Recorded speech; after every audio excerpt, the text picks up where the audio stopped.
Good morning എല്ലാ പ്രിയപ്പെട്ട പ്രേക്ഷകർക്കും സ്വാഗതം. ഒരു പുതുപുത്തൻ രാവിലെയിലേക്ക്, ഒരു പുതിയ വാർത്താ ദിനത്തിലേക്ക്. അപ്പോൾ വളരെ സ്നേഹത്തോടെ എല്ലാവർക്കും നല്ലൊരു ദിവസം ആശംസിച്ചുകൊണ്ട് നമ്മുടെ വാർത്താ ദിനം ഇന്ന് ആരംഭിക്കുകയാണ്. സജീവമായ ഒരു വാർത്താ ദിനം തന്നെയാണ്. ഒരുപാട് വാർത്തകൾ പതിവ് പോലെ പ്രേക്ഷകരെ കാത്തിരിക്കുന്നുണ്ട്. അപ്പോൾ രാവിലെയിൽ ഇന്ന് ആദ്യം നമ്മൾ നോക്കുന്നത് നാട്ടിലെന്തുണ്ട്.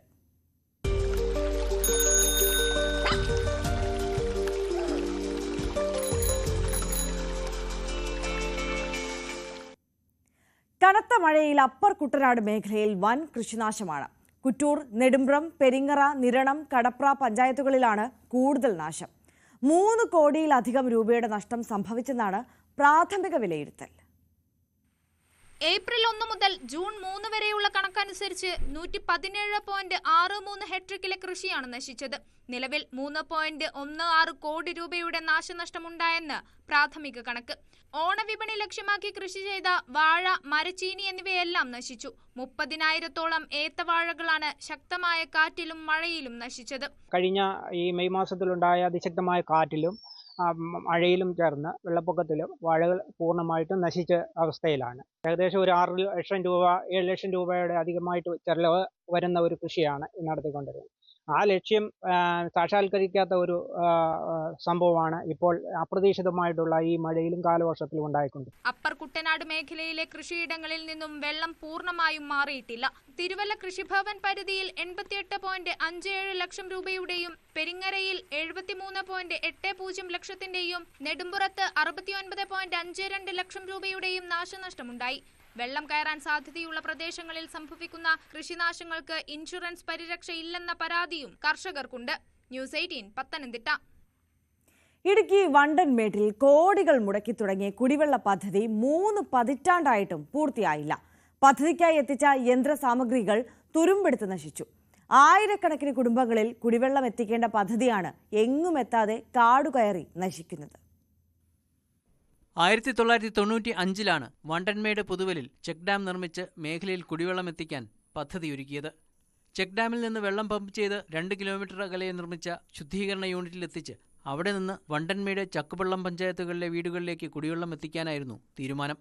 പദ്ധതിക്കായി തുടക്കത്തിൽ 3.5 കോടി രൂപയും പിന്നീട് 5 കോടി രൂപയും ചെലവഴിച്ചു. പുതുവലിൽ ചെക്ക് ഡാം നിർമ്മിക്കാൻ നിശ്ചയിച്ചിരുന്ന സ്ഥലത്ത് പമ്പ് ഹൗസ് സ്ഥാപിച്ച് ഇവിടെ നിന്ന് ശുദ്ധീകരണ യൂണിറ്റിലേക്ക് പൈപ്പുകളും സ്ഥാപിച്ചു. എന്നാൽ ഇതിനുശേഷം ചെക്ക് ഡാം നിർമ്മിക്കുകയോ യൂണിറ്റിലേക്ക് വെള്ളം എത്തിക്കുകയോ ചെയ്തില്ല. കടുത്ത കുടിവെള്ളക്ഷാമം നേരിടുന്ന 2 പഞ്ചായത്തിലെ ആളുകൾ നിരവധി സമരങ്ങളും നടത്തിയിരുന്നു. ഈ പദ്ധതി നടപ്പാക്കിയെന്ന് പറഞ്ഞാൽ 3.5 കോടി രൂപയെ തുടങ്ങി 8.5 കോടിയിൽ അവസാനിച്ചു. എന്നിരുന്നാലും യാതൊരു ഇതിൻ്റെ പൂർത്തീകരണവും നടന്നിട്ടില്ല. എന്നാന്ന് ചോദിച്ചു കഴിഞ്ഞാൽ വെള്ളം എവിടുന്ന് വരുമെന്ന് പോലും ആർക്കും അറിയത്തില്ല. ആരോട് ചോദിച്ചാൽ ഇതിന് യാതൊരു ഉത്തരവാദിത്വവും ഇല്ല, അറിയത്തുമില്ല. വണ്ടൻമേട് പഞ്ചായത്ത് ഇടയ്ക്ക് ഞങ്ങൾക്കറിയത്തില്ല എന്നാണ് ഇതിൻ്റെ ഉത്തരം കിട്ടുന്നത്. ബ്ലോക്കിലും ജില്ലയിലും MLA ചോദിച്ചാൽ അത് തന്നെയാണ് നമുക്കറിയാൻ കഴിയുന്നത്. ഈ 2 പഞ്ചായത്തിലുള്ള ജനങ്ങൾ വേനൽക്കാലമാകുമ്പോൾ വളരെ ബുദ്ധിമുട്ടുന്നുണ്ട് ഇതിനു വേണ്ടി. ശുദ്ധീകരണ യൂണിറ്റിൽ സ്ഥാപിച്ചിരുന്ന മോട്ടോറുകളെല്ലാം മോഷ്ടാക്കൾ അപഹരിച്ചു. കാടുകയറി മൂടിയ കെട്ടിടവും കാലിയായ വലിയ ടാങ്കും സാമൂഹ്യവിരുദ്ധരുടെ താവളമായി മാറി. പദ്ധതിക്കായി ഏറ്റെടുത്തിരിക്കുന്ന സ്ഥലത്ത് കയ്യേറ്റം നടന്നതായും ആരോപണമുണ്ട്. ന്യൂസ് 18 ഇടുക്കി. കണ്ണൂർ കാങ്കോൽ ആലപ്പടമ്പ ഗ്രാമപഞ്ചായത്തിൽ നിന്ന് വരുന്നതും ഈ കുടിവെള്ളം മുട്ടിയതുമായി ബന്ധപ്പെട്ടൊരു വാർത്തയാണ്. സ്വകാര്യ സ്ക്രീൻ പ്രിന്റിംഗ് സ്ഥാപനത്തിൽ നിന്നുള്ള രാസമാലിന്യം പ്രദേശവാസികളുടെ കുടിവെള്ളം മുട്ടിച്ചതായി പരാതി. കിണർ വെള്ളത്തിൽ രാസമാലിന്യം കലർന്ന് രൂക്ഷഗന്ധം വന്നതോടെ കുടുംബങ്ങൾ വീട് ഉപേക്ഷിച്ചു പോകേണ്ട സ്ഥിതിയായി. കാങ്കോൽ ആലപ്പടമ്പ ഗ്രാമപഞ്ചായത്ത് 10ാം വാർഡ് താഴെക്കുറന്ത് ഗ്രാമത്തിലാണ് ഭീതിയോടെ ജനം കഴിയുന്നത്. തങ്ങൾ പോലും അറിയാതെ രാസമാലിന്യം എത്ര കാലമായി കുടിവെള്ളത്തിൽ കലർന്നിട്ടുണ്ടാകുമെന്നതാണ് ഇവരെ ഭയപ്പെടുത്തുന്നത്. ഇത് ഒരു സാമൂഹ്യ ബാധ്യതയായിരിക്കുകയാണ്. അധികാരികൾ പറയുന്നത് ഇത് ഒന്നും ചെയ്യാൻ പറ്റില്ല എന്നാണ്. ഇത് എവിടെയാ കൊണ്ട് നിക്ഷേപിക്കുക? സ്ഥാപനം പ്രവർത്തനം ആരംഭിച്ച മുതൽ പ്രദേശമാകെ അതിരൂക്ഷ ഗന്ധമാണ്. ഇതേ ഗന്ധമാണ് ഇപ്പോൾ സമീപത്തെ കിണറുകളിലും. ദൂരസ്ഥലങ്ങളിൽ നിന്നും വെള്ളം കൊണ്ടുവന്ന് ഉപയോഗിക്കേണ്ട ഗതികേടിലാണ് പ്രദേശത്തുകാർ. ഇവിടെ നിന്ന് ഒരു 6 കിലോമീറ്റർ ദൂരമുള്ള ചൂരൽ എന്ന സ്ഥലത്ത് നിന്നാണ് വെള്ളം കൊണ്ടുവന്നിട്ട് ഇപ്പം കുടിക്കാനും മറ്റുമായി ഉപയോഗിക്കുന്നത്. 6 വർഷം മുൻപാണ് പാലറ്റ് സ്ക്രീൻ എന്ന പേരിൽ ഇവിടെ പ്രിന്റിംഗ് സ്ഥാപനം പ്രവർത്തനം തുടങ്ങിയത്. ചെറുകിട സംരംഭം എന്ന പേരിൽ വ്യാവസായിക അടിസ്ഥാനത്തിലുള്ള പലവിധ പ്രിന്റിംഗുകളാണ് ഇവിടെ നടക്കുന്നത്. 6 വർഷമായി സ്ഥാപനം നടത്തുന്ന നിയമലംഘനത്തിനെതിരെ അധികൃതർ മൗനം പാലിക്കുന്നതായി നാട്ടുകാർ കുറ്റപ്പെടുത്തുന്നു. നമുക്ക് മനുഷ്യന്റെ ആരോഗ്യത്തിന് ആശാസ്യമില്ലാത്ത ഒരുപാട് പ്രിന്റിങ്ങുകളാണ് ഇവിടെ നടക്കുന്നത്. പക്ഷേ സംസ്ഥാന ഗവൺമെന്റ് അടക്കം നിരോധിച്ച കാര്യങ്ങളാണ് ഇവിടെ പ്രിന്റ് ചെയ്ത് പോകുന്നത്. ഇത് അടിയന്തരമായിട്ട് ഇതിന് ഇരകളായിട്ടുള്ള ഇപ്പൊ പ്രത്യക്ഷത്തിൽ ഇരകളായിട്ടുള്ള 3-4 വീട്ടുകാരുണ്ട്. അവർക്ക് അടിയന്തരമായിട്ട് തന്നെ നഷ്ടപരിഹാരം കൊടുക്കണം, കോമ്പൻസേഷൻ കൊടുക്കണം. അതുവരെ ഞങ്ങൾ പ്രക്ഷോഭത്തിലാണ്. പ്രിന്റിംഗിന്റെ വിവിധ ഘട്ടങ്ങളിൽ ഉപയോഗിക്കുന്ന Sericol emulsion, chemical solvent, thinner, hardener, remover തുടങ്ങിയവ മഴവെള്ളത്തിൽ കലർന്ന് ഉറവയായി സമീപത്തെ കിണറുകളിൽ എത്തുകയാണ്. പുറത്തേക്ക് രാസമാലിന്യം എടുക്കുന്ന പല ഏജൻസിയുണ്ട്. അവർക്ക് കൊടുക്കാതെ ഇവിടെ മൺകുഴികൾ എടുത്ത് JCB വെച്ചിട്ട് വലിയ മൺകുഴികൾ എടുത്തിട്ട് അതിൽ ഇട്ട് മൂടുകയാണ് ഇവർ ചെയ്തിട്ടുള്ളത്. ഇത് കടുത്ത പ്രത്യാഘാതങ്ങൾ ഉണ്ടാക്കുമെന്ന് നാട്ടുകാർ പറയുന്നു.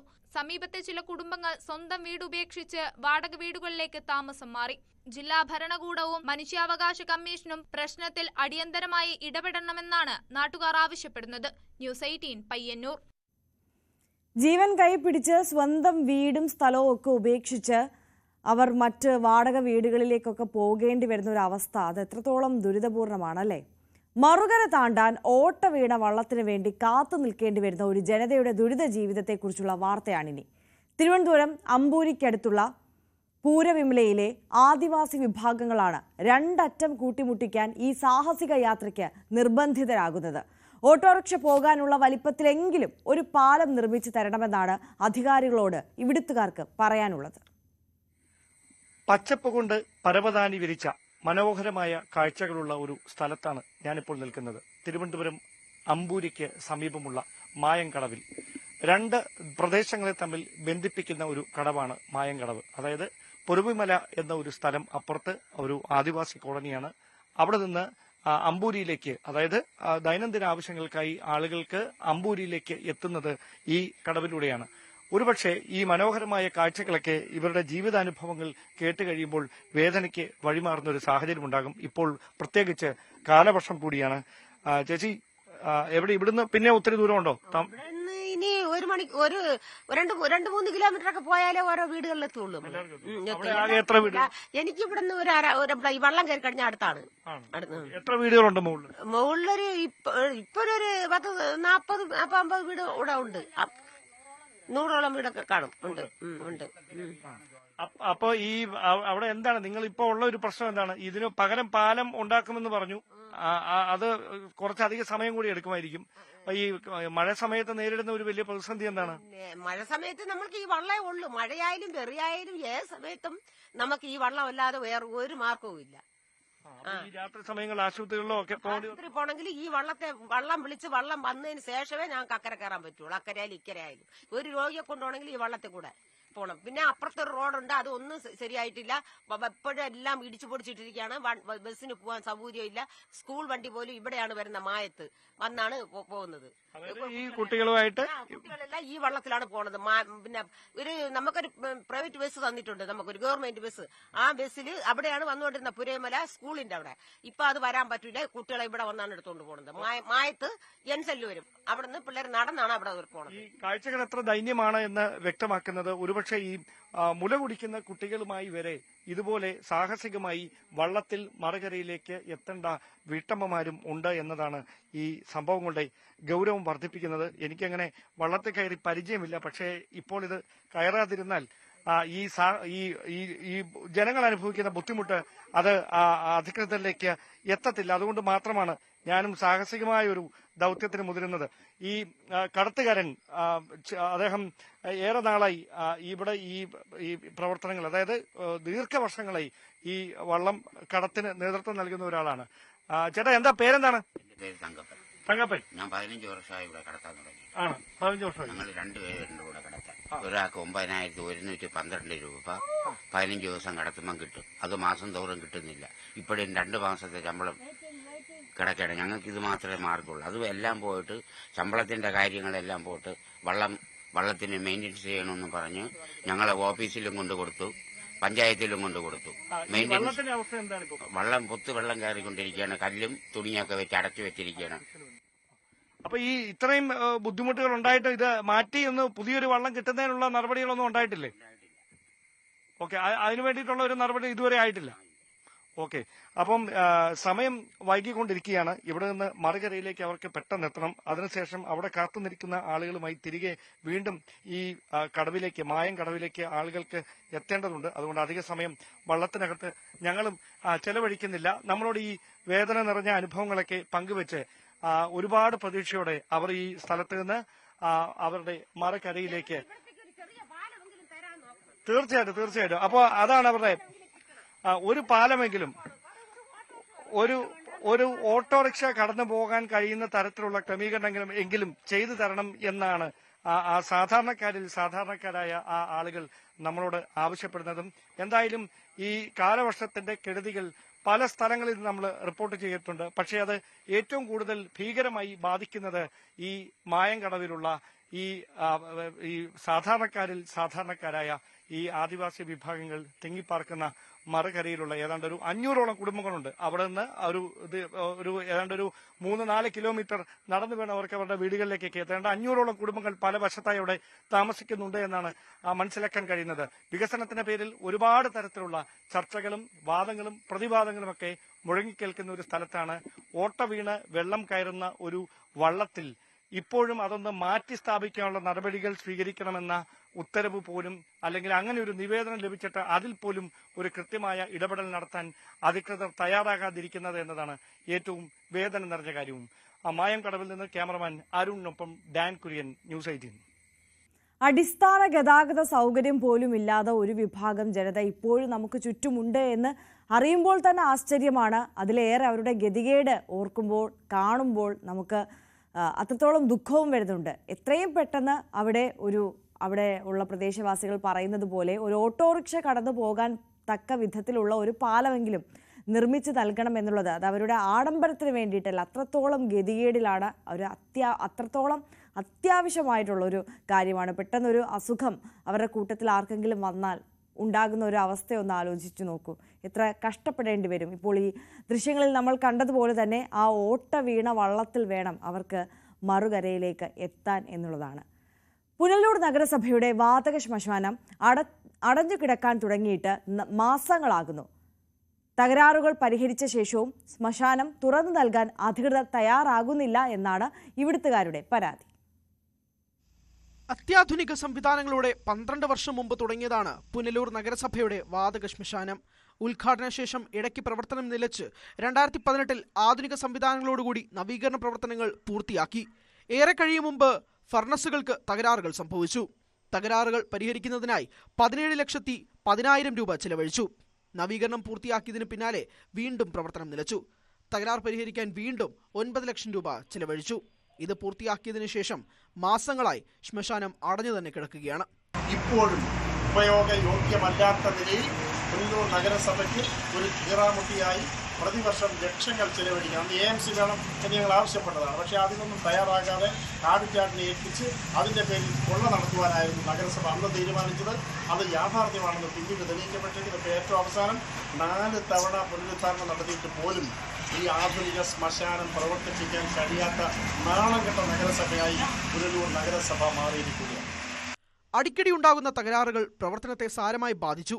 നവീകരണം ഏറ്റെടുത്ത കരാറുകൾ ഒരു സ്ക്രൂ പോലും മാറാതെ ബില്ല് മാറിപ്പോയി എന്ന പ്രതിപക്ഷ ആരോപണം സാധൂകരിക്കുന്ന നിലയിലാണ് ഇപ്പോഴത്തെ അവസ്ഥ. നവീകരണം ഏറ്റെടുത്ത കരാറുകൾ ഒരു സ്ക്രൂ പോലും മാറാതെ ബില്ല് മാറിപ്പോയി എന്ന പ്രതിപക്ഷ ആരോപണം സാധൂകരിക്കുന്ന നിലയിലാണ് ഇപ്പോഴത്തെ അവസ്ഥ. മൃതദേഹം തെന്മലയിലേക്കോ കൊല്ലത്തേക്കോ സംസ്കരിക്കാനായി കൊണ്ടുപോകേണ്ട സ്ഥിതിയിലാണ് പുനലൂരുകാർ. ന്യൂസ് 18 പുനലൂർ. KSRTC വിഴിഞ്ഞം ഡിപ്പോയ്ക്ക് പുതിയ കെട്ടിടത്തിന് 2 ആഴ്ചയ്ക്കുള്ളിൽ പദ്ധതി തയ്യാറാകുമെന്ന് മന്ത്രി KB ഗണേഷ് കുമാർ.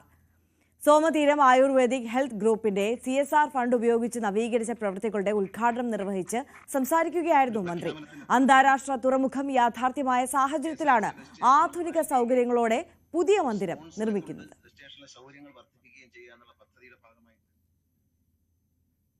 കൊട്ടാരക്കരയിൽ യാത്രക്കാരുടെ പ്രതിഷേധം കനത്തതോടെ റദ്ദാക്കിയ സർവീസ് പുനഃസ്ഥാപിച്ച് KSRTC. കൊട്ടാരക്കരയിൽ നിന്നും രാത്രി 8:30 പുറപ്പെടേണ്ടിയിരുന്ന പാരിപ്പള്ളി ഓർഡിനറി ബസ്സായിരുന്നു റദ്ദ് ചെയ്തത്. യാത്രക്കാരും പൊതുപ്രവർത്തകരും പ്രതിഷേധിച്ചതോടെ മന്ത്രിയുടെ ഓഫീസ് സർവീസിന് നിർദ്ദേശം നൽകി.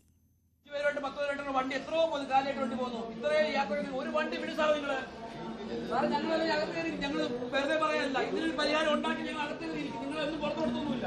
ഉള്ള കാര്യം പറയാം. ഇത്രയും സമയം പാലിച്ചു, ക്ഷമ പാലിച്ചു. തെക്കോയ്ക്ക് പോയ വണ്ടി ഈ രാത്രി അപ്പൊ രാത്രി 12 മണി വരെ ഈ യാത്രക്കാർ ഇവിടെ നിൽക്കുന്ന സാറ് പറയുന്നത്. എവിടുത്തെ മര്യാദ സാറേ പറയുന്നത്? നിങ്ങൾ എന്ത് മര്യാദ കാണിക്കുന്നത്? ചാത്തന്നൂർ ഡിപ്പോയിൽ നിന്നുള്ള ബസ് എത്തിയില്ലെന്ന കാരണത്താലാണ് പാരിപ്പള്ളിയിലേക്കുള്ള യാത്ര റദ്ദാക്കിയത്. രാത്രി ജോലി കഴിഞ്ഞുൾപ്പെടെ പല സ്ഥലങ്ങളിൽ നിന്നെത്തിയ സ്ത്രീകളും കുട്ടികളും അടക്കമുള്ള നിരവധി യാത്രക്കാർ ഇതോടെ വലഞ്ഞു.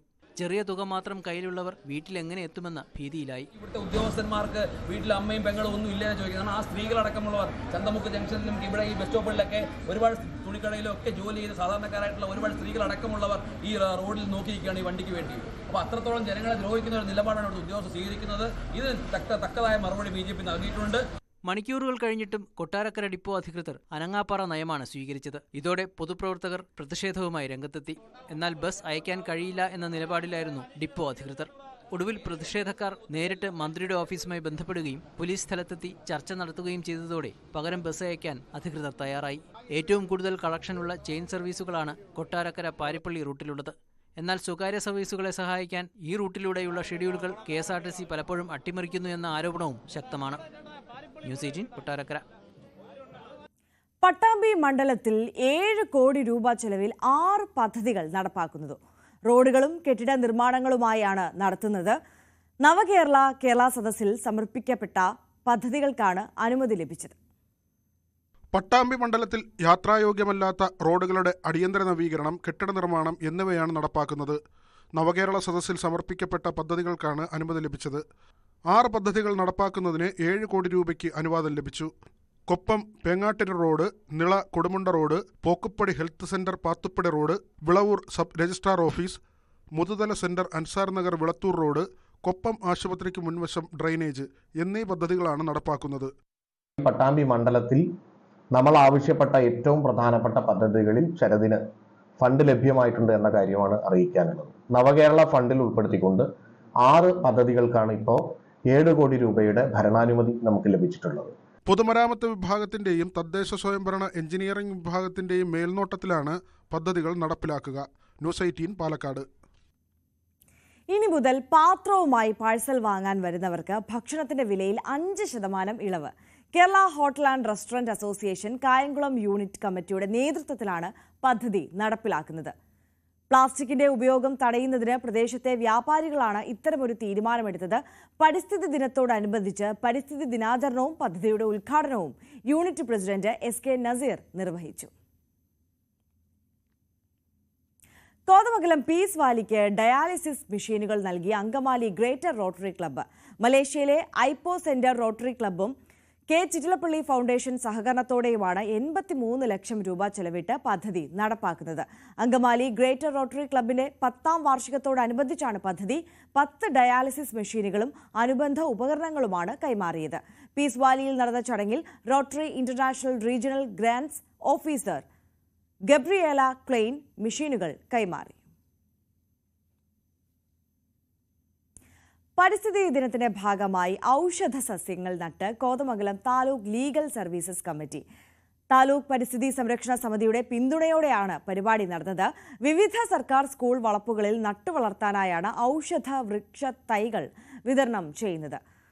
പദ്ധതിയുടെ ഉദ്ഘാടനം കോഴിപ്പള്ളി സർക്കാർ LP സ്കൂളിൽ താലൂക്ക് ലീഗൽ സർവീസസ് കമ്മിറ്റി ചെയർമാനും ജുഡീഷ്യൽ ഫസ്റ്റ് ക്ലാസ് മജിസ്ട്രേറ്റുമായ ഹരിദാസൻ EN നിർവഹിച്ചു. പരിസ്ഥിതി സംരക്ഷണ സമിതി പ്രസിഡന്റ് ലത്തീഫ് കുഞ്ചാട്ട് അധ്യക്ഷനായി. കേരള തീരത്ത് മുങ്ങിയ കപ്പലിൽ നിന്നുള്ള അവശിഷ്ടങ്ങൾ പാരിസ്ഥിതിക ആഘാതത്തിനൊപ്പം ടൂറിസം മേഖലയ്ക്കും വെല്ലുവിളി ഉയർത്തുകയാണ്.